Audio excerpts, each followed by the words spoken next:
નમસ્કાર દર્શક મિત્રો, @ગુજરાતમાં આપનું સ્વાગત છે। દર્શક મિત્રો, આજે અમે તમને એક એવા અજીબોગરીબ કિસ્સા વિશે જણાવીશું કે જેને જાણીને તમે ચોંકી જશો અને સાથે સાથે ચિંતામાં પણ મુકાઈ જશો।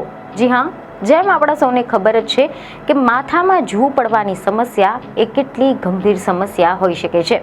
એવા કેટલાય લોકો છે કે જેઓ આ સમસ્યાનો સામનો કરી રહ્યા છે। માથામાં જૂ પડે ત્યારે એવી ખંજવાળ આવતી હોય છે કે ક્યારેક તો માથું ખંજવાળતી વખતે માથાની ચામડી પણ નીકળી જતી હોય છે અને પછી દુખાવો અને બળતરા થવા લાગે છે। પરંતુ આ તો એક સામાન્ય બાબત થઈ ગઈ છે।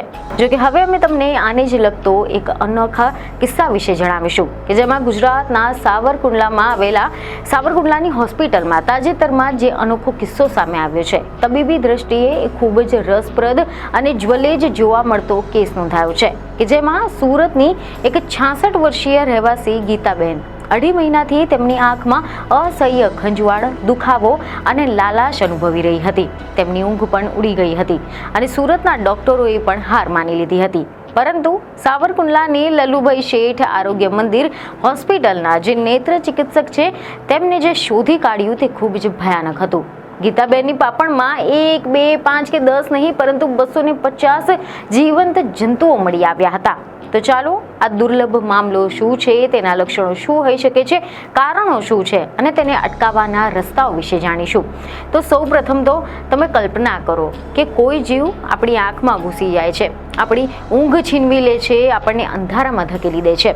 આપણને તો આ વિચારીને જ બીક લાગે। તો આવી પરિસ્થિતિ અને આવી પીડાનું જે ગીતાબહેને સામનો કર્યો છે તેમની હાલત કેવી થઈ હશે। આ એક અસ્વચ્છ પરિસ્થિતિઓના જોખમો અને આપણી આંખની નાજુકતા વિશે એક ગંભીર ચેતવણી દર્શાવતો કિસ્સો છે। તો આ કિસ્સામાં બન્યું એમ હતું કે એવા સમાચાર સામે આવ્યા કે ગીતાબેન કે જે હાલમાં સુરતમાં રહે છે અને તેઓ મૂળ સાવરકુંડલાના છે। 2.5 મહિનાથી તેમની આંખો લાલ રહેતી હતી, સતત આંખમાં ખંજવાળ આવતી અને અગવડતા થતી હતી। આના કારણે તેમને ઊંઘ પણ આવતી ન હતી।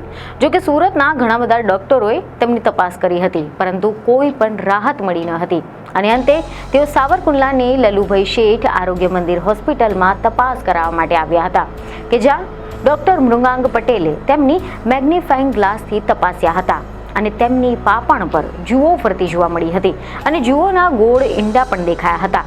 તબીબોનું માનવું છે કે આ એક અત્યંત દુર્લભ પરોપજીવી ચેપ જેમાં જૂ પાપણ પર ચોંટી જાય છે અને લોહી પીવે છે। જો કે આ ઘટનાએ તબીબી વિજ્ઞાન જગતમાં પણ ભારે કુતૂહલ અને ચર્ચા જગાવી છે। ડોક્ટરો પણ પહેલા તો અચંબિત થઈ ગયા હતા કે માથામાં થતી જૂ આંખ જેવા સંવેદનશીલ અંગમાં કેવી રીતે પહોંચી ગઈ અને ત્યાં જીવિત રહી શકી। આ કિસ્સો મેડિકલ જગત માટે પણ વધુ તપાસ અને સંશોધનનો વિષય બની ગયો છે। તબીબોના મતે આ જૂ પાપણ પર પકડ મજબૂત કરીને બેસી જાય છે જેનાથી દર્દીને ખંજવાળ આવે છે અને જ્યારે દર્દી આ જૂ કાઢવાની કોશિશ કરે છે ત્યારે તે સરળતાથી નીકળતી પણ નથી અને આ પ્રકારની જૂ પ્રકાશ પ્રત્યે સંવેદનશીલ હોય છે। પ્રકાશમાં તે આમ તેમ થવા લાગે છે એટલે તેમને કાઢવા માટે સ્પેશિયલ ઇન્સ્ટ્રુમેન્ટ મેકફર્સનની મદદ લેવી પડતી હોય છે અને પછી એક એક કરીને જૂને પકડીને ખેંચીને કાઢવામાં આવે છે। સૌપ્રથમ દર્દીને ટીપા દ્વારા આંખોનો ભાગ સંવેદનહીન કરવો અને ટોપિકલ એનેસ્થેસિયા આપવું પડે છે જેનાથી દર્દી જૂ ખેંચતી વખતે પીડામાં રાહત મેળવી શકે। આ ટ્રીટમેન્ટ પાછળ 1-2 કલાકનો સમય લાગતો હોય છે। આ પ્રક્રિયા પૂરી થતાં દર્દીને રાહત થવા લાગી હતી, તેમની ખંજવાળ ઓછી થઈ ગઈ હતી અને એના પછી અમે દર્દીનું કાઉન્સેલિંગ કર્યું હતું। આવા કેસ ભારતમાં જોવા મળે છે। 5 મહિના અગાઉ પણ પ્રથમવાર કેસ આવો જ આવ્યો હતો ત્યારે પણ મેં રિસર્ચ પેપરનો અભ્યાસ કર્યો હતો અને આ જ્વલેજ જોવા મળતો કેસ છે। જો કે આ સર્જરીના બીજા જ દિવસે આ મહિલાને ફરી એકવાર ચેકઅપ કર્યું હતું।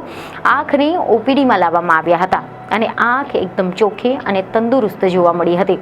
હવે આપણે જાણીશું કે માથાની જૂ અને પાપણની જૂમાં શું ફરક છે।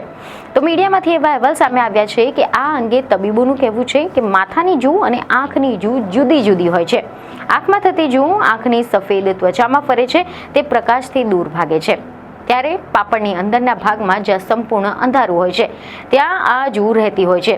આ પ્રકારની જૂઓ સ્વચ્છતાના અભાવ કરતા જ્યારે પાકને લણવાની સિઝન હોય ત્યારે ઉડતી વખતે આંખમાં પ્રવેશતી હોય છે.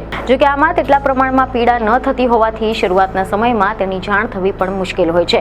આમાં અમુક પ્રકારની પ્રજાતિઓ આવતી હોય છે. ત્યારે હેડ લાઉસ, પ્યુબિક લાઉસ પણ હોય છે.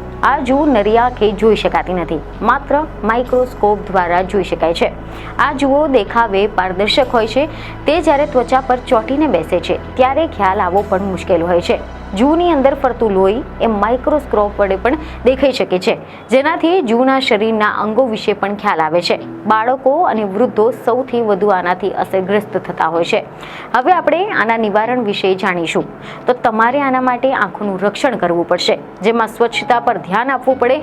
નિયમિતપણે તમારા હાથ ધોવા, ખાસ કરીને તમારી આંખોને સ્પર્શ કરતા પહેલા કપડાં અને પથારીને સ્વચ્છ રાખો, કારણ કે જૂ એ ચેપગ્રસ્ત કપડાં દ્વારા પણ ફેલાઈ શકે છે. આ સિવાય પશુધનથી દૂર રહો. જો તમે ખેતરમાં અથવા તો પશુધનની આસપાસ રહો છો તો આના ઉપરાંત આવા લક્ષણો દેખાય કે તરત જ ડોક્ટરનો સંપર્ક કરો. બેદરકારી જૂના ઉપદ્રવ તરફ દોરી શકે છે અને નુકસાન પણ પહોંચાડી શકે છે. સૌથી પહેલા કોઈ પણ વ્યક્તિએ આંખને લઈને આવી કોઈ પણ શંકા હોય તો તેમને જલ્દીથી જ ડોક્ટરનો સંપર્ક કરવો જોઈએ, અને રાહત ન થાય તો કોઈ અનુભવી ડોક્ટરનો સંપર્ક કરવો જોઈએ. આંખની સમસ્યાને હળવાશથી લેવાથી તે આગળ જતા વધુ નુકસાન કરતી હોય છે. ઘરમાં પણ સ્વચ્છતા રાખવી જરૂરી છે. જો કે ગીતાબેનના કિસ્સાથી એ સમજાય છે કે નબળી સ્વચ્છતા અને બેદરકારી કેટલી ખતરનાક હોઈ શકે છે. જો તમને તમારી આંખોમાં ખંજવાળ, દુખાવો અથવા તો લાલાશનો અનુભવ થાય છે તો તાત્કાલિક ડોક્ટરને મળો. આ સિવાય સ્વચ્છતા રાખો, કારણ કે સ્વચ્છતા જ તમારું શ્રેષ્ઠ શસ્ત્ર છે. તો હવે આ વિષય પર તમારો શું અભિપ્રાય છે તેમને કોમેન્ટમાં જરૂરથી જણાવો. બીજને ખબર સાથે ફરી મળીશું. ધન્યવાદ.